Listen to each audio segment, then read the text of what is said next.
Good evening. This is Magic the Newsening, your home for fair, balanced, and counterbalanced reporting, and your number one source for Magic Newsening. I'm Reuben Bresler, and these are our top 8 stories. Of course, the big story of the week is Pro Tour Avicen Restored, which took place in Barcelona last weekend in steadfast opposition to Spain's long-standing anti-magician stance put in place in the late 1400s.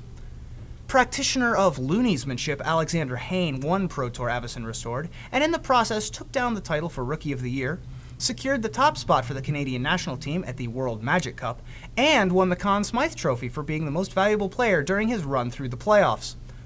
Hayne's deck included an astounding 16 miracles, which is the most of any one keyword in a Pro Tour winning deck since Julian Naughton's Astral Slide deck from Worlds in 04 that included 20 cards with cycling. This is still pretty far from the record, which is Tom Chan Feng's 1996 World Championship deck that had an astounding 35 cards with terrible. After some initial hype, Temporal Mastery had basically fallen off the radar, failing to appear in a top 8 deck in any tournament following Avicen Restored's release, until appearing in Hayne's deck in Barcelona, which will prevent many speculators from committing seppuku.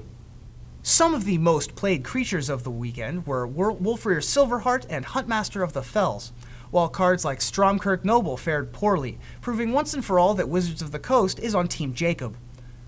Also performing well at the Pro Tour, OkCupid enthusiast John Finkel made his second straight top 8 after coming back to the tournament scene, so finally people might think he's pretty good. Adorable garden gnome Josh Cho and notable bag of Scrabble tiles Godenis Vidugaris, that's 24 points, plus the 7-letter bingo bonus and a triple word score. That is pretty good. Also made the top 8, which in addition to Finkel made it 3 for the Star City teams, a respectable accomplishment.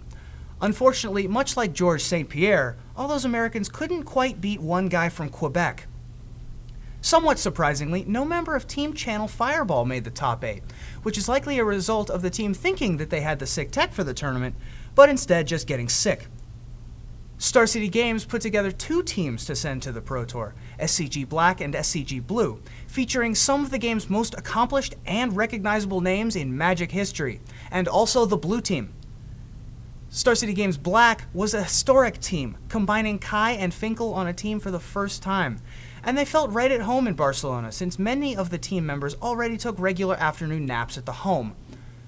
With the conclusion of Pro Tour Avicen Restored, the players who will be competing for this year's World Championships have been decided, and only 16 people care because only 16 people actually get to go. In other news, Star City Games announced that this year, for the first time, the company will give away over $1 million in prizes at Star City Open Series events. In a statement released by the company's president Pete Heffling addressing the story, he stated, "Dollar bills, y'all!" And he also did this with his hands. That's right. And finally, Wizards announced the next duel decks will be released on September 7th and feature the Ravnica Guild's The Izzet versus the Golgari, which will certainly be more exciting than the next planned duel decks coming out this fall, Yankees Red Sox. But those are likely going to be too much money for the casual fan anyway. And that concludes this episode of The Newsening. I'm Reuben Bresler, and remember, don't feed the trolls.